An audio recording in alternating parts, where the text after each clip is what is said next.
to get started. So, with that said, welcome everybody to Numbers Therapy episode 23. Today's episode is titled 1,000 Metaverses. It's a little bit clickbaity, let's be honest here, and it kind of leads into what we're talking about here today. A little bit sarcastic, but I think it'll be a fun discussion. Just a couple of things before we kind of get started. First off, make sure to check us out on Spotify. We're on there and streaming. Very good to be able to listen to all the episodes together, as they tend to build on top of each other. We're kind of intentionally structuring the episodes how we are to be able to jump around various places around the world and give different perspectives there, but then also functionally too. So definitely check us out, Spotify, other podcast platforms as well. Secondly, definitely do continue to want feedback from everybody in terms of what you want to hear on here, right? I mean, Numbers Therapy was created, for MVHQ to make sure it's valuable for everybody at the end of the day. And more specifically, we have a feedback form that's actually circulating right now. And for the feedback form, we're also giving away some allow lists to some folks. You'll be entered in to get some allow lists, it sounds like, as well. But really, really would love to hear any feedback anybody has, just to be able to get the podcast product better for everybody at the end of the day. That's the goal. And then lastly, we have an application out there as well to be a guest on Numbers Therapy, or to even recommend a guest, which we've had several people do recently. So thank you, much appreciated. If you don't know where that is, you don't know where either the survey is or the application, please drop a line to Poop or myself, and we can, of course, guide you there too. So for framing purposes, the purpose of Numbers Therapy is to talk through the macro and showcase our experts in here, and more specifically, so that everyone can understand how all of the different big pieces fit together, make better decisions with NFTs and other investments using a balanced perspective, learn about or from some of our people in here and get different perspectives, and also learn about different areas and opportunities that exist out there as well, and different ways of thinking.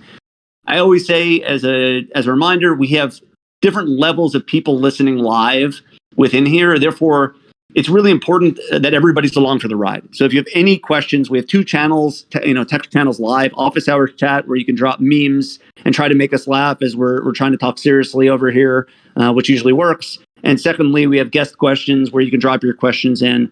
I'll make sure that I'm monitoring that along the way if there are any questions that come up, and we could splice it in perfectly. Again, it's just really important that everybody's along for the full ride. And also, if you have more intermediate or advanced questions, please drop those in too, and we'll try to answer them as well. And then lastly, important note and disclaimer, none of what you hear in here is financial advice. It's all opinions. So without further ado, and on to today's guest and episode. Our guest today is just plain old really cool. What I really appreciate about him is how much time and energy he spent thinking about metaverses, the applications, and also just pragmatically building. I feel like many of us have this ongoing question of why are there so many metaverses? And now that we're in the bear market also, who is still building and which metaverse is really going to win? He's also spent time thinking about metaverse applications, where they're all going, which I'm particularly excited to talk about today, as well as gaming applications. He's got a pretty cool background, and I really appreciate how thoughtful he is. So it should make for a very cool conversation today. So really happy in general to have him and his perspective around. Please welcome 6mil to the stage. 6mil, how you doing today, man? Thank you so much for having me. It's an honor to be on the show. And I'm just going to stretch out on the Numbers Therapy couch, the comfy leather couch, and sort of, get comfortable, because I think we're going to have some fun chatting about metaverses today. Maybe in the actual metaverse in the future, we have a Numbers Therapy couch. Maybe in like MVHQ land, within our land or something. There's an actual couch that exists there for guests. But until now, at least until now, it's a figurative couch, I guess. Yeah, but it's comfortable. It's like really comfortable. Thank God for your creativity. So let's start where we always do, which is, framing background first. So, if you can tell everyone, like pre-NFT boom, whatever you feel comfortable with talking about where you spent your time and attention. Sure, yeah. So this is basically my third career. Prior to NFTs, I worked for 15 years at Pixar animation studios, working on building characters. I was a character modeler and rigger, and so I worked on characters like WALL-E, Buzz Lightyear, Mater, Elastigirl. So I was a character creator, and that was like career number one. Then I shifted over to kind of fantasy gaming. And so I worked in the fantasy sports industry, did DFS podcasts, played DFS professionally, and I also worked for a site called Fantasy Movie League. And so I've done a lot of deep diving into analytics and used my computer science degree to scrape data and analyze it and do a lot of database programming. So I've kind of got this weird mishmash of like artistic and technical, and that's part of what I love about NFTs, is that it like brings together all my favorite stuff. Yeah, that's a really cool background, actually, and it's exciting that you're on your like third career, I guess you said, right? But I guess it's becoming pretty clear how it all connects together. I mean, knowing where NFT land and Web3 land has taken us, I mean, how do you think it prepared you? You know, these two previous careers prepared you for all that which is going on now, from a, I guess, trader standpoint, from a creator standpoint. How do you think it prepared you? I think with my years at Pixar, it sort of gives me an aesthetic eye for a lot of the art that we look at. You know, certain kinds of art I'll look at and I'll be like, I think the audience is really going to connect with that. Versus something else where I'm like, hey, you know, they worked hard on it, but I'm just not seeing the same level of connection as I would see with other projects. And so evaluating the art has been really helpful based on my Pixar background.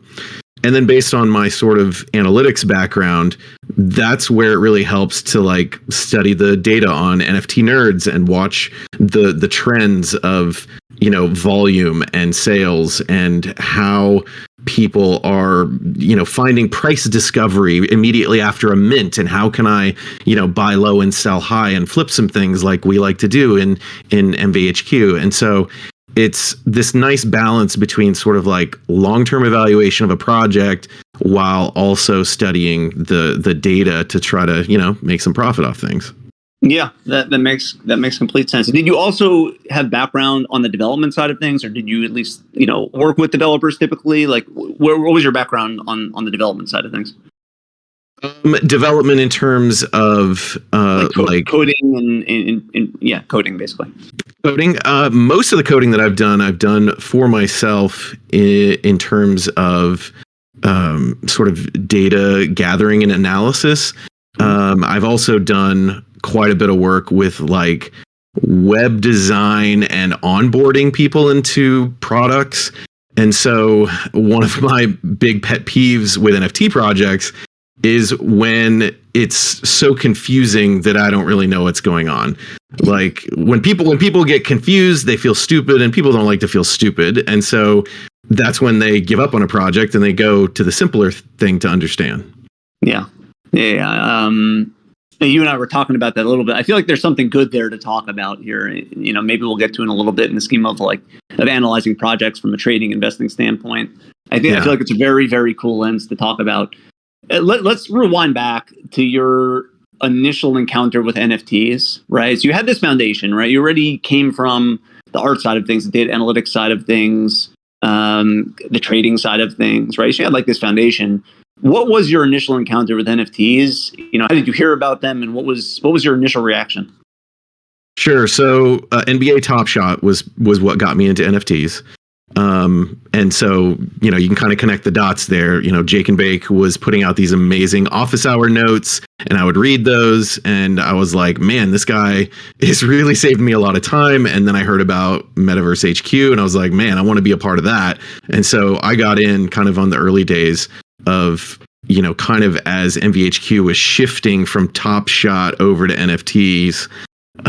So that was kind of my early intro, but honestly, like my first reaction to NFTs was like, I'm sure there are really great use cases here, and I want to say this sounds really dumb at first, but that would be like a total boomer move to make. And so I really want to dive headfirst into this and figure out why people think it's so cool. And once I did that, I was like, oh, well, okay, now I see why people like it so much.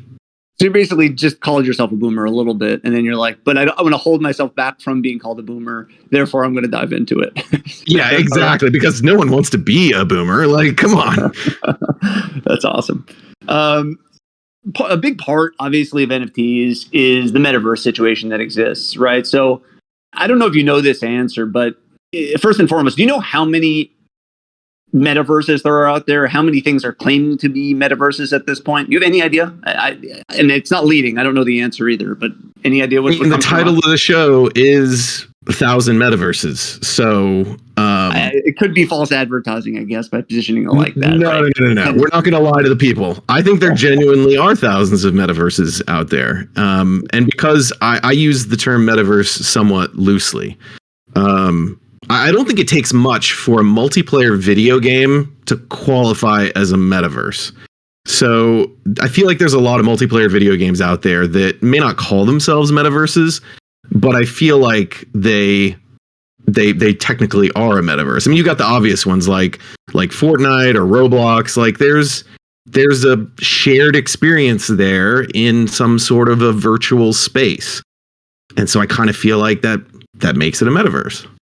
Is that the line? Like, is that the true line of the definition? Is shared experience, i.e., multiple people in any kind of space? Is that the line of what it is? Is it, is there a differentiation that exists between, the sandboxes and the Decentralands of the world versus some games that, of course, have a space? Because, practically every game has a space. So, how can we be thinking about that? Is, I guess, the question, right? Is it all metaverses? Is it games that happen to have environments that happen to be multiplayer and they're metaverses? And equally, and maybe even also, like, how are the creators thinking about that too? Or are they just strapping the word metaverse on because it's a good buzzword to have? I think some strap it on because it's a good buzzword to have. But I mean, I think if it feels more like social media, then it's not a metaverse to me. But like, I was trying to think of like what would stretch the definition of a metaverse for me. Like, I think even a game like Splatoon for the Nintendo Switch, like you go into like a lobby and there are other, real life players in the lobby. To me, that's a metaverse. Or like Animal Crossing for the Switch. Like you travel from one island to another and you can go visit other people on their islands. The whole space is a metaverse to me. And so while they aren't necessarily called metaverses that often, I think that there genuinely are 1,000 metaverses out there. Well, good. I'm glad that actually reconciles with the episode that I was trying to be a little bit funny with. But is there what's south of the line to you? Like what would you say is not a metaverse? And is there any example of something that is being called a metaverse, or they call themselves a metaverse, and it's just plain old not a metaverse to you? I think that Proof got a little bit of pushback, kind of talking about Project High Rise as a metaverse for a while, and I think that was confusing people a little bit. And I feel like when they demoed it at Future Proof, they kind of backed off that terminology a little bit because it really feels more like a social media platform to me. And that doesn't mean it's bad. I don't know that it's fair to call it a metaverse. Okay, that makes sense. I was not intending, and I don't think we were intending to go here today, but I love when we talk about like, language and verbiage, because there's going to be like implications and things are going to change over time. Do you think, is the term metaverse going to be used in the future? Like at some point when this just becomes this like digital environment and it's either classified as a game or it's classified as a social setting and it becomes more commonplace, are we going to still be using the word metaverse in the future? Or is that just a near term investor buzzword and it's going to migrate? And what do you think is going to happen there? I think people are still going to use the term. I mean, I think there's sort of like lowercase metaverse, like, oh, this is an example of a metaverse, like Sandbox is a metaverse, Decentraland is a metaverse. But I think there's also capital M metaverse, right? It's like the collection of all metaverses. It's sort of like you entering any number of virtual spaces is the metaverse.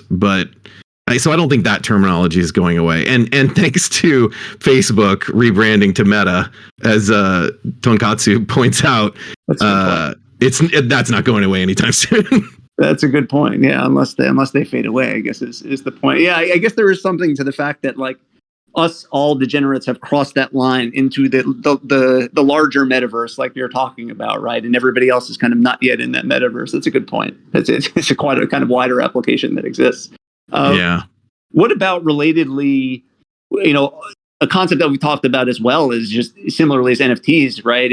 Which is a term that's used very, very heavily right now, and has actually there's two other terms that we've talked about recently as words. NFTs and memes are two words that we talked about, and the fact that they're just drastically misunderstood by people who don't touch this space, right? So NFTs to us have a lot of complexity, use cases, all those good things, many of which haven't been realized. NFTs to any outsider is the thing that used to be worth a lot of money and is now down 90% in some cases, right? Like that, that's pictures of dumb things, and that's as far as they've gotten, right? And similarly, like a similar kind of a concept. Do you think those terms are going to be here to stay as well, or is it just going to be that NFT technology gets integrated and the word winds up fading away into the ether, no pun intended? What do you think is going to happen there? I think that if we want to broaden the audience for blockchain technology, I think that projects, games, companies would be better off not using NFT or blockchain as part of their PR. I think that presenting something that's awesome tech and the user not having to think about whether it's blockchain or NFT tech at the core will go over way better towards mass adoption. I mean, we kind of saw this with Starbucks sort of announcing, hey, we're going to start using NFTs in our rewards app. And it's like, if they had just said, hey, we're going to give like a cool tech upgrade to our rewards app, then it wouldn't have gotten as much backlash as it did. Yeah, I guess the counter to that for them is that it also wouldn't have gotten as much press as it did, probably, right? So they say there's no such thing as bad press, right? Exactly.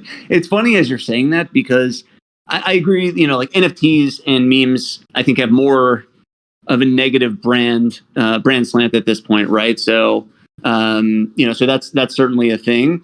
But as I'm thinking about it, as we're talking about it, like the word metaverse, I think a little bit has that also, because I've had examples where I've spoken with my, let's call it like normie friends, right, and they've seen about like, other side, which we'll get to later. They've seen about Sandbox, whatever else, and they're looking at it and they're like, what the heck would I want to do in there? Like, it doesn't make any sense to them whatsoever. There's no future applications. Obviously, that's different for the group that we have that's listening live or probably going to listen to this recorded. We see the, more creative group, myself, maybe on the lesser side, but some like incredibly creative people that can clearly see the vision, different ways to use things. And we see it. So it's almost also a word in my mind, maybe not as bad as NFTs that has like, mega bad brand equity these days for outsiders. But it has like a little bit of bad brand equity as well. And maybe it's just becomes more about what the experience is and what you can do and branding it in a unique way than having it be, come into our metaverse. Here's one metaverse that exists, kind of a thing. I don't know. Yeah, I would buy that. I mean, and that fits with my broader term of metaverse, right? If someone says like, oh, there's this awesome multiplayer game that we can play online, we're going to go do that together and not think about the fact that it's a metaverse. Or, there's this cool VR social experience that we can do together.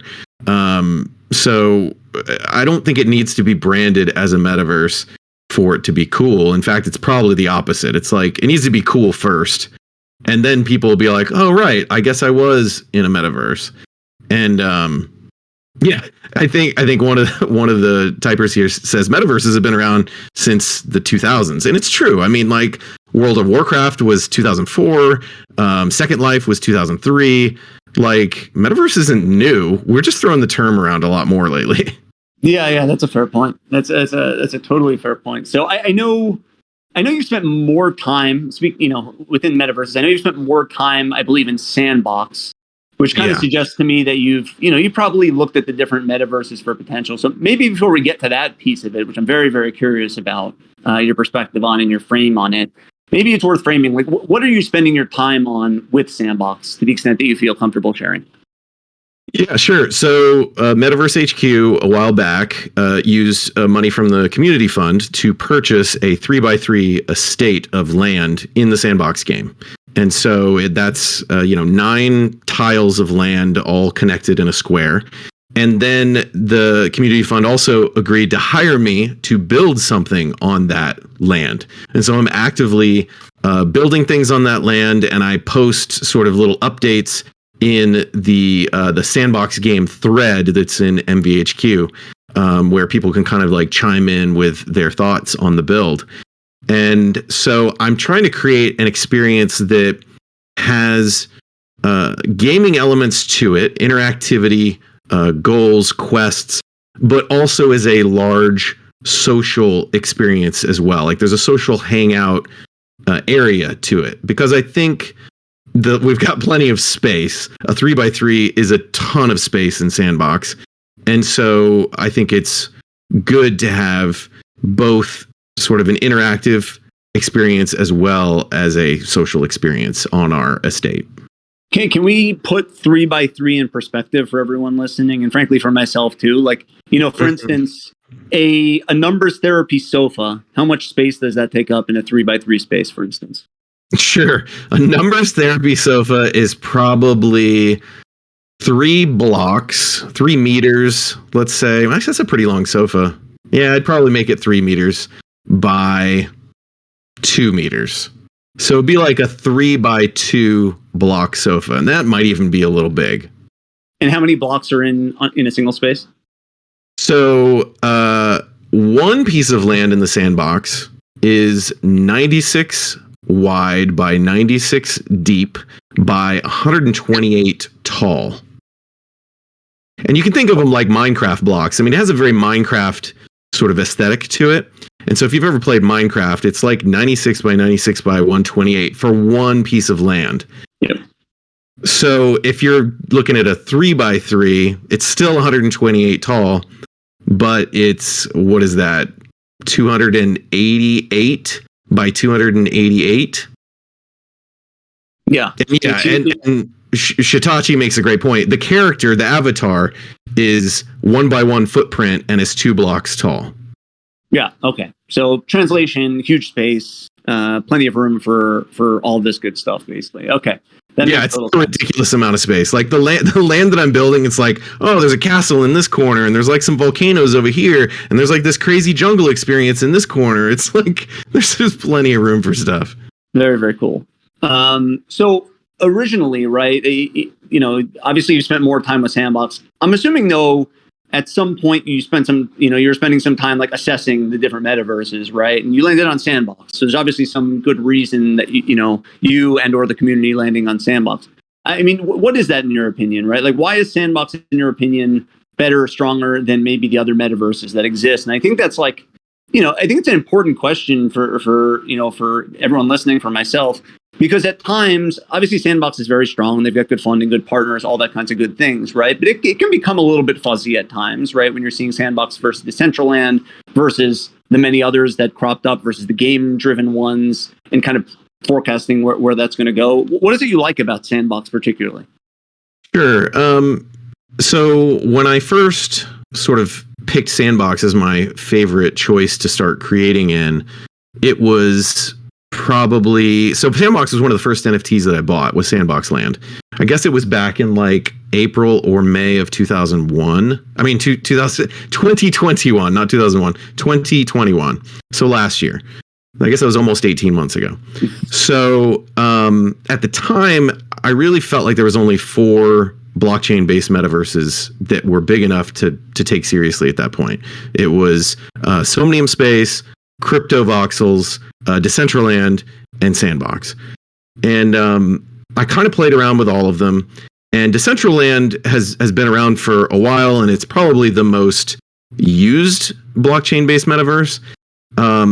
But my experience with it when I went into it was most of it's a wasteland. Like, most of it is undeveloped. And it's a lot of like events that happen, and then it's like dead when the event's not going on, or it's like an art gallery. And I know that you can make gaming experiences in Decentraland, but it just felt like the metaverse wasn't leveraging that very well.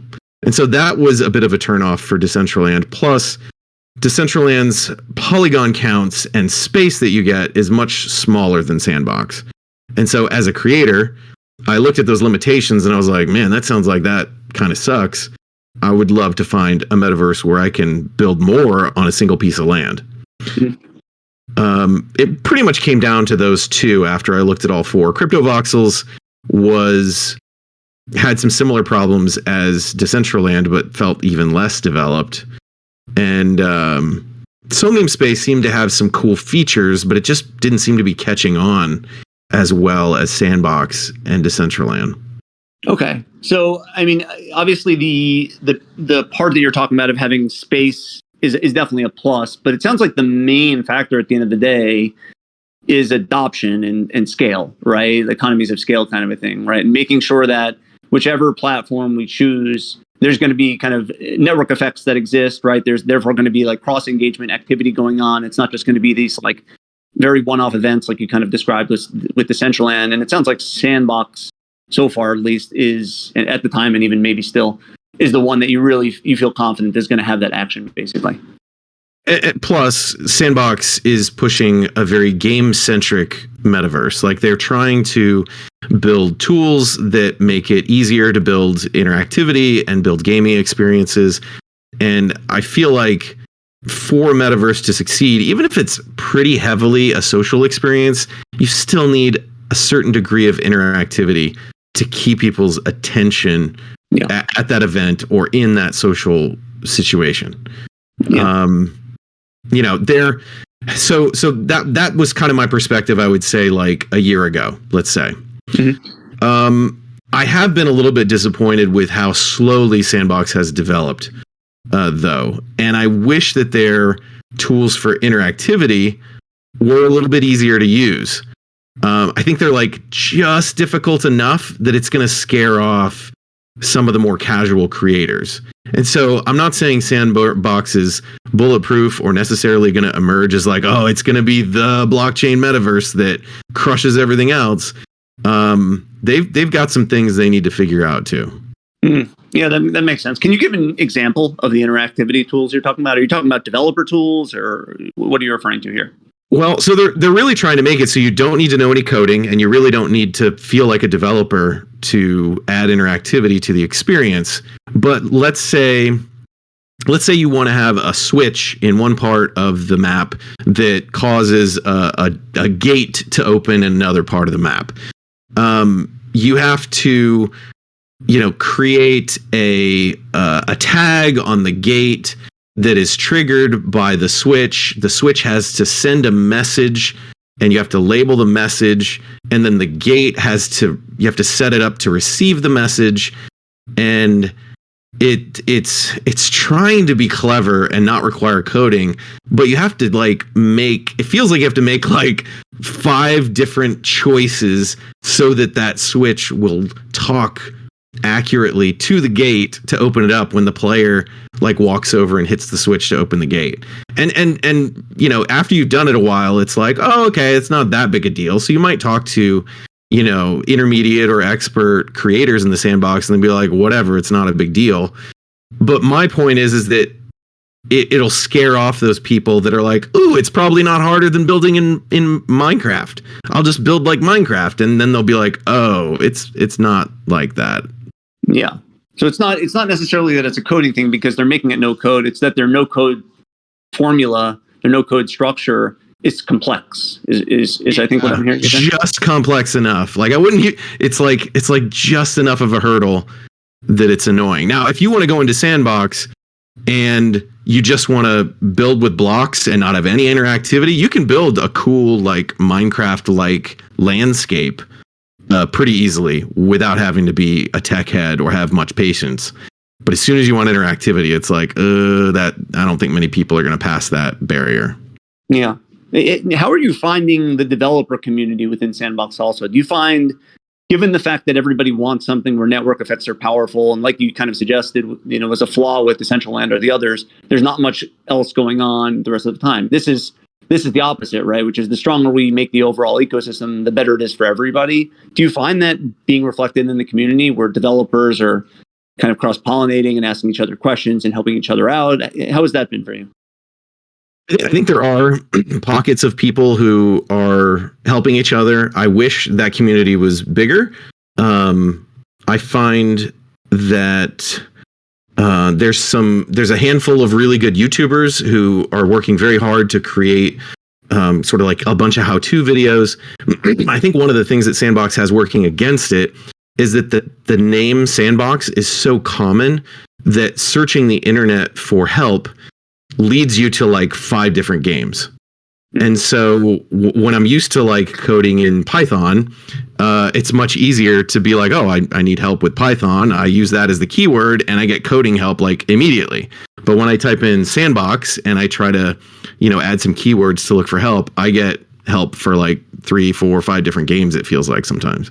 That's such an interesting thing, right? Because like a very common aspirational strategy for like any business, any startup, any platform, anything is to own a word that's like super, super common, right? Because it's easy to remember. It's super simple. It's like a business's flex, right? Sandbox, I guess, is no different than that. But it's interesting to hear how it's totally working against it from a developer standpoint. I never would have thought about that. And I guess consequently, Decentraland is probably not having that problem for their developers because that's not exactly the most commonly used word. I mean, it happens when I try to tell people to just go play Sandbox. It's like, oh, you should, you should check out Sandbox and try playing it.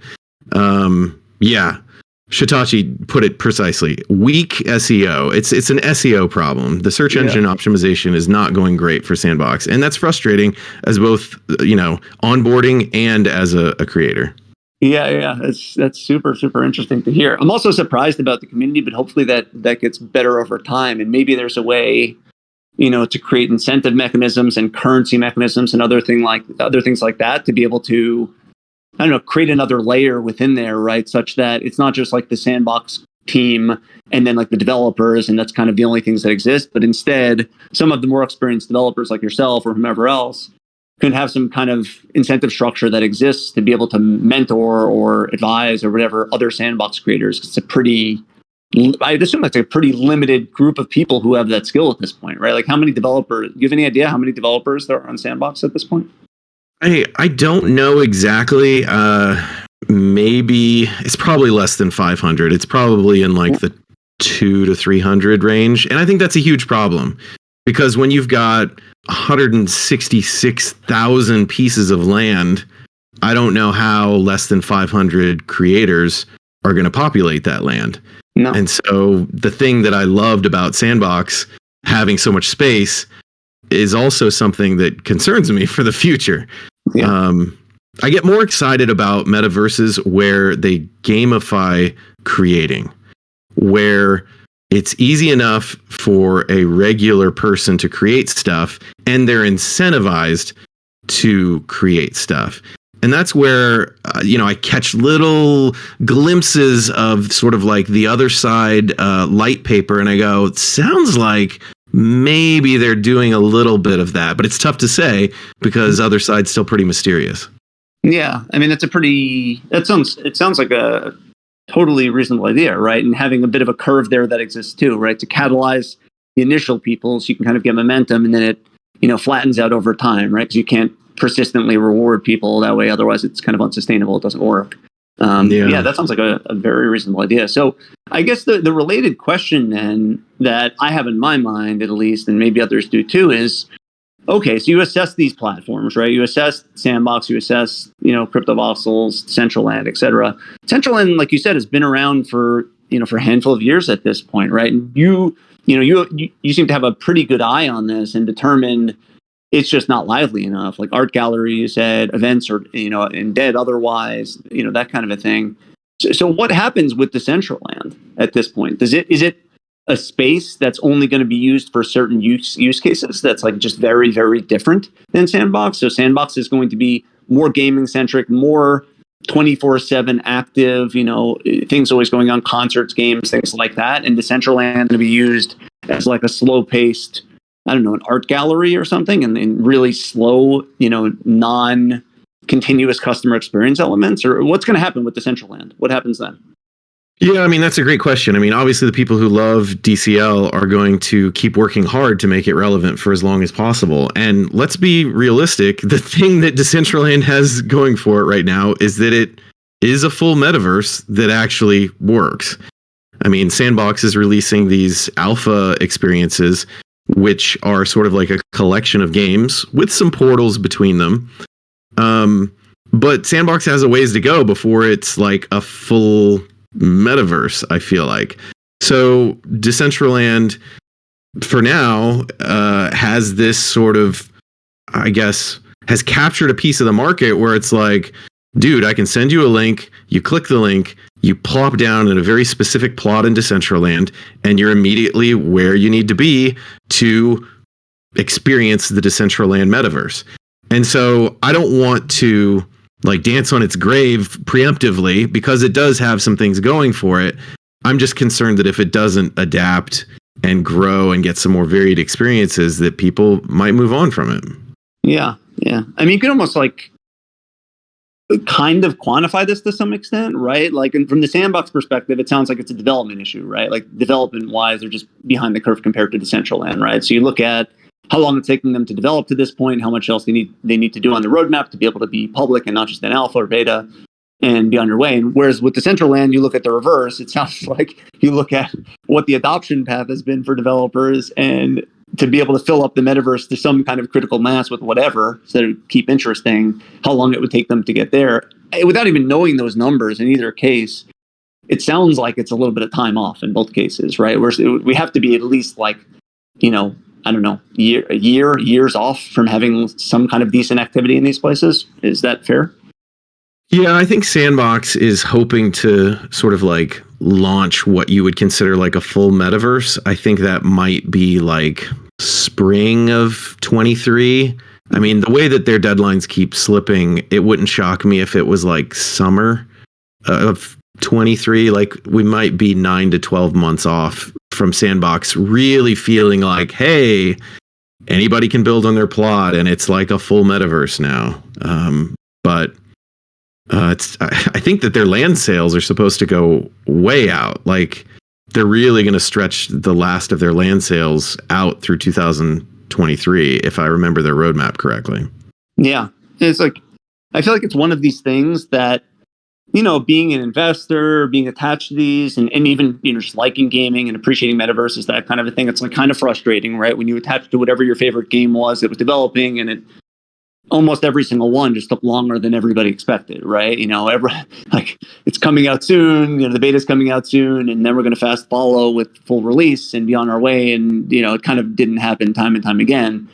But also, it's complex. Like, there haven't been games, really within Web3, let alone metaverses. It's just really, really, really complex. So being able to, I guess, watch from our front row and see it being built, even if it's seeing the challenges people run into, it's just really, really cool because nobody else is seeing that firsthand, and in however many years, right, when it becomes more mainstream and it's not called necessarily, metaverses or NFTs or whatever, it'll be pretty cool to have experienced that whole thing, I guess.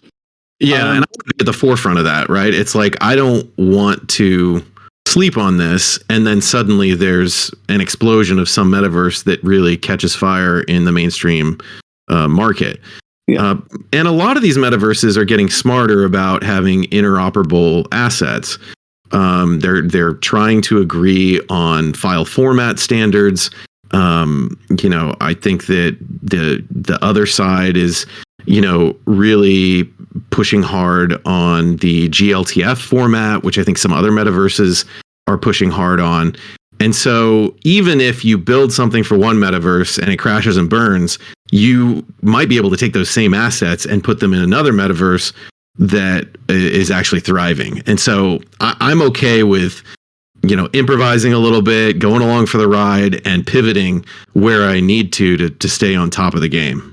Yeah, I actually listened to maybe it was a podcast or something about solving that exact problem you're talking about. Put aside like linking all the metaverses, right? So that, you can kind of migrate across, but even like being able to take whatever it is you own and migrate it across is not a simple problem, right? Because when you have 1,000 metaverses like this episode correctly or falsely labeled itself, right? Now all of a sudden you have combinations and permutations of not just the existing items that exist that have to go in both directions, but then also whatever emerging items they're going to have, because they always need to be able to innovate and figure out it's not the simplest problem to be able to solve, right? And how does it interact? Forget about just how it looks. Also, how does it interact? And how does it obviously render and all those good things? So not a simple question, I feel like. Yeah, and that's part of why, as part of my research of emerging metaverses, I'm looking at that compatibility between projects.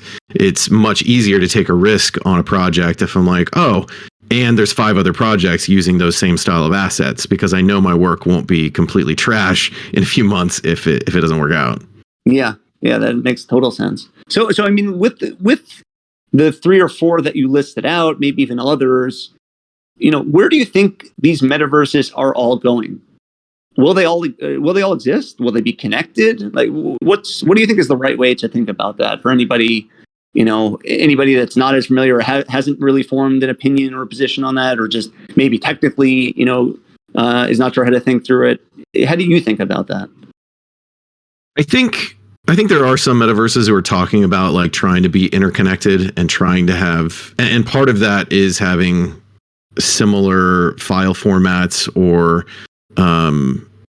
trying to use some of the same tech overlap. I think that's going to be really challenging. I think it's going to be challenging enough to get few big metaverses to agree on similar file formats and assets and stuff to the point where you can copy and paste your creations between the metaverses. I would be excited if just that would work out. So I don't, as a player or as someone who's experiencing these metaverses, I wouldn't get my hopes up for some uber metaverse that links together the biggest and greatest metaverses. It's possible, but I just don't see that happening very easily. Yeah. So that inevitably means that either they'll become different levels of metaverses, niche metaverses, or they just may go away, is what you're kind of suggesting? Yeah, I think at least half the metaverses that exist now will be gone a year or 2 from now. I mean, there's so many people trying to enter the metaverse space, and tons of them are going to fail. I mean, maybe only 10% of them will survive. Like it's going to be rough sledding as these companies figure out what people really want out of a metaverse. And we don't have a term for that yet, just to be clear, right? Like, whereas we have like shit coins, we don't have a term for this, right? Is there like shitverse or something that exists at this point? Have we invented anything? It exists now. Okay, there we go. We just came up with it. Just speaking of terminology, Takatsu Live points out a good thing. You mentioned GLTF earlier. Can you just break out what that acronym means? Yes, I did. What is it? It's graphics library. Hold on. Or at least what it means. How about that? We don't need the actual acronym. Oh, sure. Yeah. So it's what they're trying to do is they're trying to combine everything you would need from a 3D asset. It's the model, it's the shading, it's the lighting, it's animation. It's trying to bring together all the pieces of computer graphics into one file so that when you load it into a metaverse or place it on your piece of virtual land, it will have all those things built into it and look similar from metaverse to metaverse, ideally. Perfect. Okay. Thank you for explaining that. Yeah. And Shitachi points out makes a really good point. There's 2 really big real-time renderer options right now. There's Unreal Engine and there's Unity. Sandbox is based off of Unity. Other side is using Unreal Engine. There's potentially some compatibility issues there as well, in terms of like kind of what's generating the visuals behind the scenes. And how does a non-technical person think about Unreal versus Unity? Is there a simple way to be able to explain that? They have a lot of similar features. Unity steers a little bit more towards being used in mobile gaming, whereas Unreal steers a little bit more towards like desktop gaming. But they're both capable of both. And there's even filmmakers and animators that are trying to use both as a storytelling device. Unreal Engine is owned by Epic Games that also owns Fortnite. And so I'm making sure I'm not speaking incorrectly about that. I think that's correct.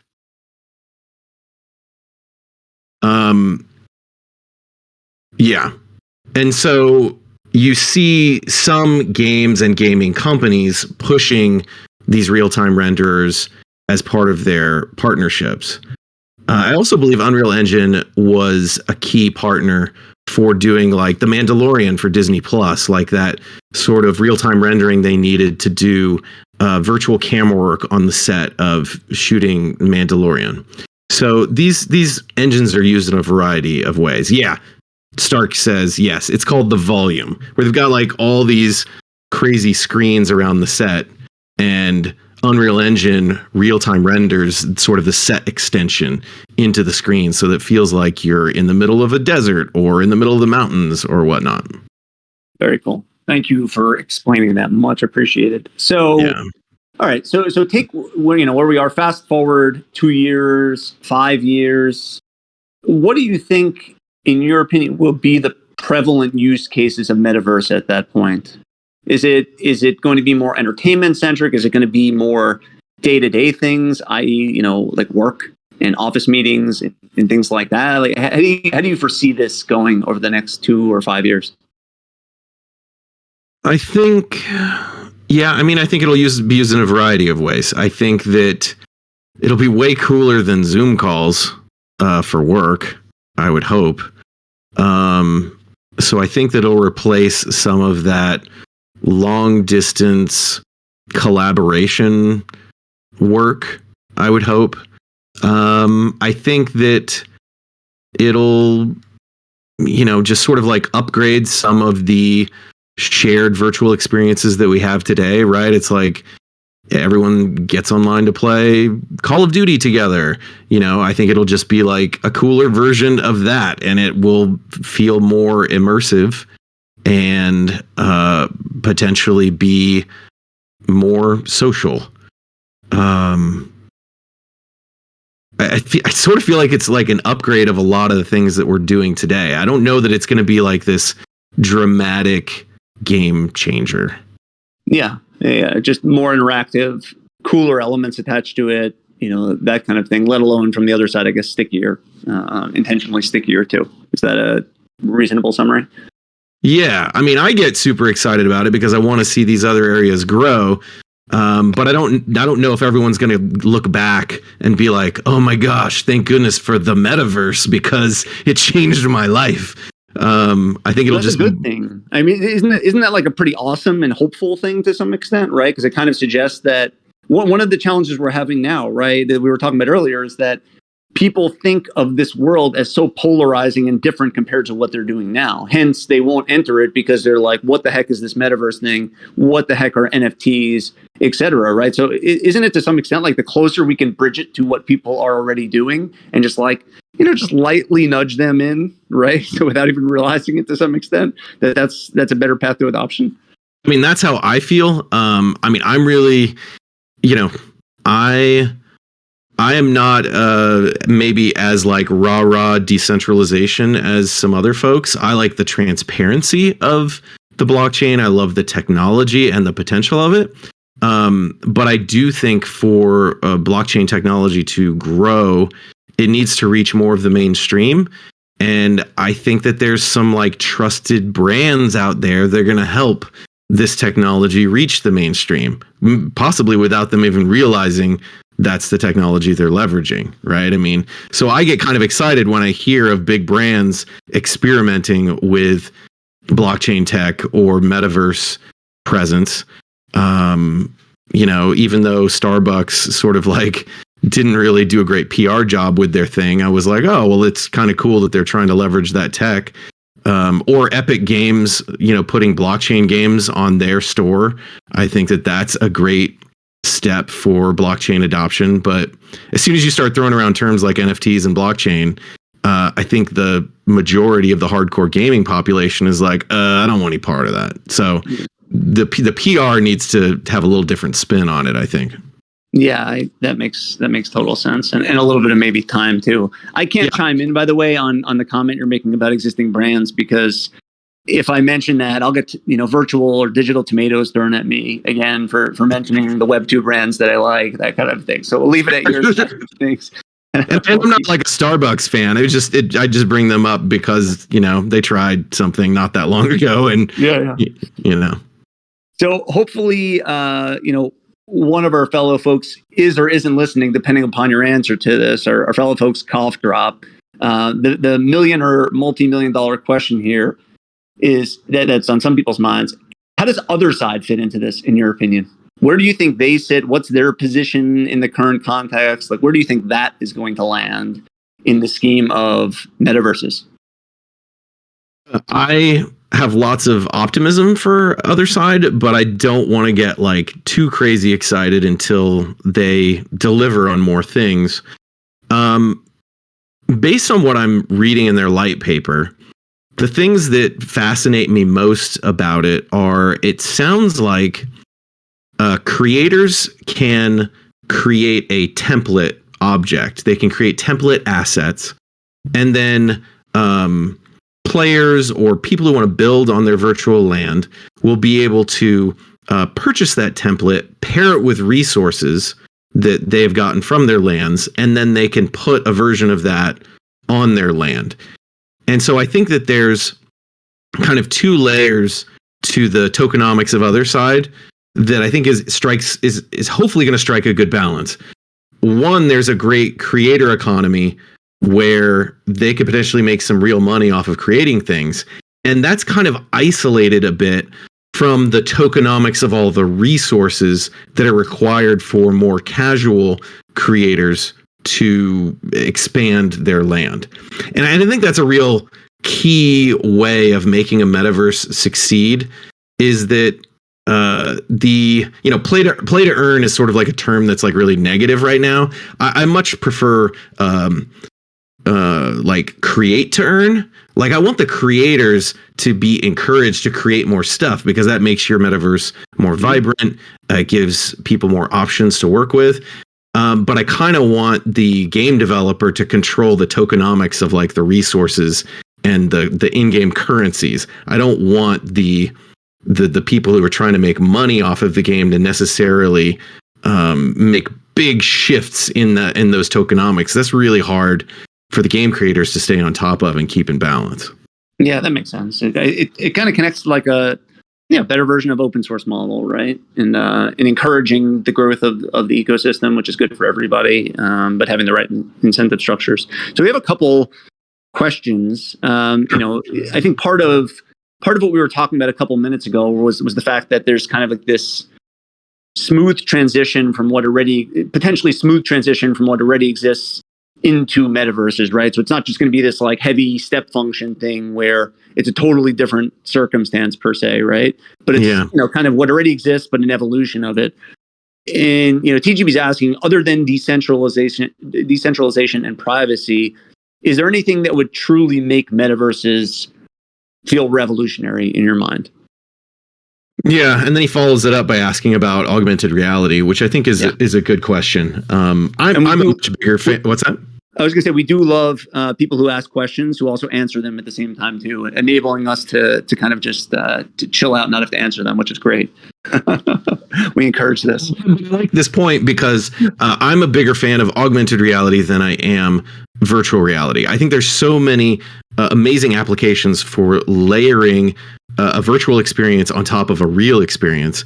And I think that gets people interacting in real life with other people, in real life with environments, in a way that isn't going to turn us into like all of the hover chair humans from WALL-E, where we're just like, cupcake in a cup, like I kind of want us to like still get out there and see people, but just experience the world in a different way. Like, I don't play Pokemon Go anymore, but I was big into it when it first came out. And that to me is a version of augmented reality. You're standing in a space among a bunch of other people who don't know anything about the game you're playing, but there's a freaking Pokestop right there among everybody. They just don't see it. You do. And I think that's pretty awesome. And so if metaverses can leverage augmented reality in some clever ways, then I could see that being more revolutionary than like, oh, I've got a VR headset on and I'm still playing Call of Duty. Like, I don't know. Yeah. Yeah, and I guess that also perfectly relates, to your other comment about like the smooth path, right? Because that's a little bit more integrated with natural life than it is just escaping, right, all the way. I guess that's next to that too. But the other side, in terms of the tech they're using to be able to get tens of thousands of people in a shared experience together. Unlike like a Fortnite concert where I think it caps out at like hundreds of people. I love the fact that they can get, tens of thousands of people in the same experience. I think that is some next level stuff that's going to be super cool once they get more of that released.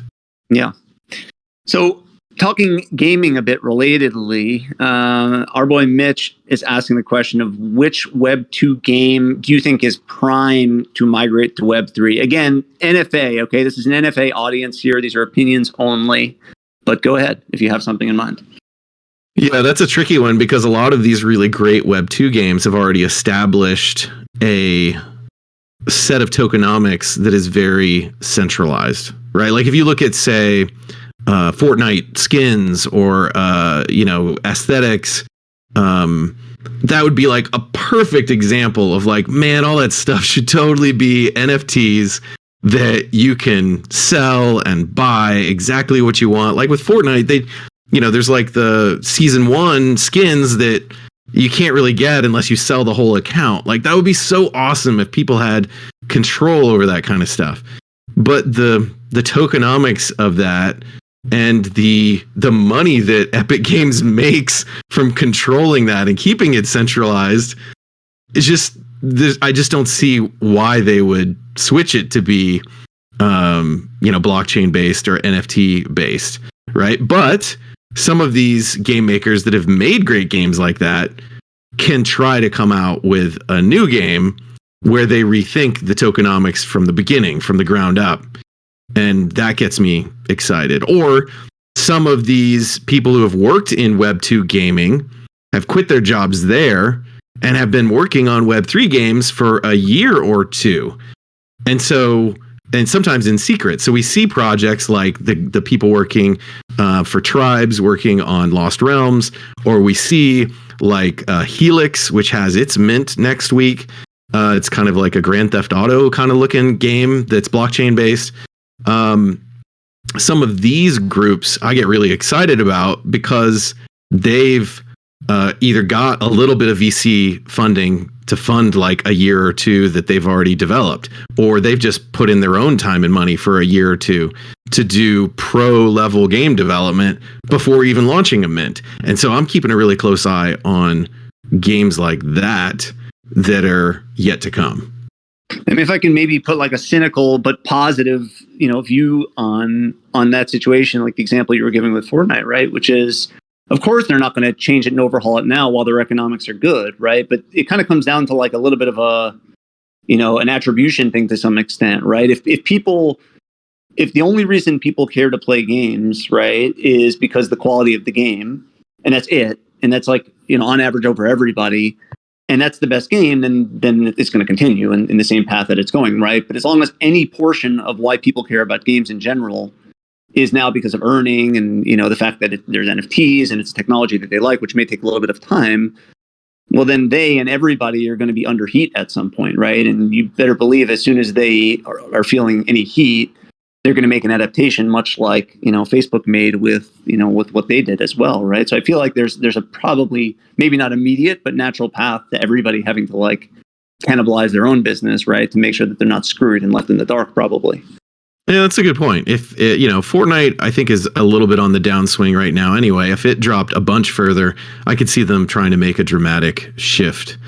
And that might be the impetus that would cause them to, lean on a secondary storefront for all of their cosmetics, which I think would be pretty cool. And then, Roblox is also obviously another really big metaverse that's out there right now that isn't blockchain based, but they could explore that angle. I don't see it right now unless they start to get left behind, right? Yeah. I mean, especially like everyone now playing games, right, is coming from a world in which they were used to Web 2 games, for the most part, right? But like as time goes on, right, as more young people, grow up and they see that this thing exists and it's like even a little bit more of the standard, that's what they're going to grow up with, right? They're not going to go back to something that has like a worse approach to it, right? Where they don't, they can't sell the assets directly in their games and it's not as flexible of a model. Like they're just not going to do it. So feel like it's just going to inevitably land there, it seems like. Yeah, I agree. I mean, my kids are in middle school, and I've been teaching them about NFTs for a couple of years now. I even had them like help me out with some gas wars and stuff. I'm like, okay, here's what you do with the gas war. It's been fun. They're either going to love and only be Web3 centric, or they're going to totally resent the fact that they were put to labor and are only going to play retro Web 2 games and any maybe even prior to that, one or the other. It's funny though. I mean, they keep track a lot of the big projects. They're like, hey, Dad, has Azuki recovered from that issue they had a bunch of months ago? I'm like, yeah, Azuki's looking like they're in a little bit better place. Or like, they're like, oh, what's Cool Cat's doing? Like, they're always asking about, kind of the bigger projects out there based on kind of information I've given them. That's super cool. It's good to see that they're taking to it and so interested and like identify with this, with a lot of the PFPs and projects as well. It's definitely a good sign. I see another question that's coming in. Zizi says, does Valve, Epic, Ubisoft, EA... Oh, no, question lost. All right. Well, the question's there in case we want it. We can always do a follow-up. No worries. In the meantime, the question I have for you is, just in general, what's exciting you most and also maybe making you most nervous about what's to come in the coming, year or years?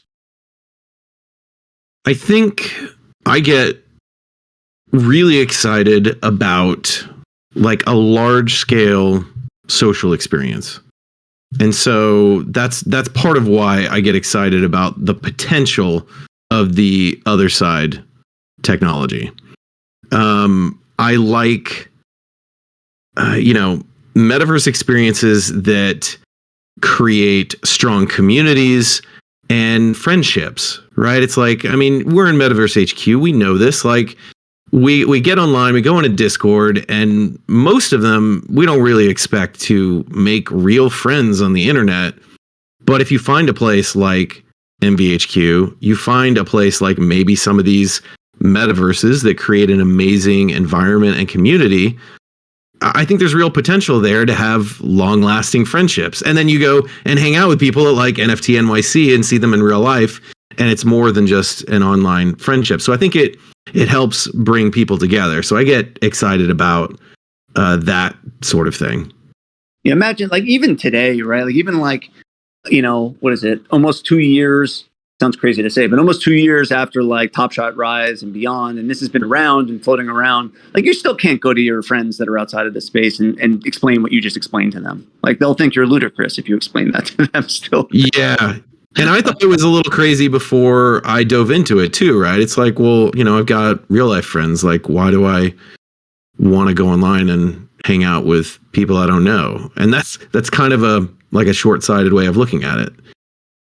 Yeah, that totally makes sense. And then I think as you don't just view it as friends also, but also like things that you, like in many cases, like people partnered together and worked on things and like, or just talk generally about like new concepts, things like that, like, maybe even expanding the definition of friends so that they can grab onto a use case that makes sense for them too, might be able to do it. So, all right, Zizi's back and we got one more question. I just want to be cognizant of time here. So sure. Zizi's asking, Zizi, you can't rug at this point. Okay. No more rugging on questions. So we're going with this. Does Valve, Epic, Ubisoft, EA, CD Project Red need blockchain technology to make a secondary marketplace for their skins and assets? Yeah, and I think that's a great question. And I think the answer is no, they don't. And so we may see more of that happen with these mainstream gaming companies that doesn't leverage blockchain technology. And I think they'll be sacrificing some of the extra utility you get by using blockchain, but it may come at the trade-off of it being simpler, easier to understand, more accepted by the mainstream.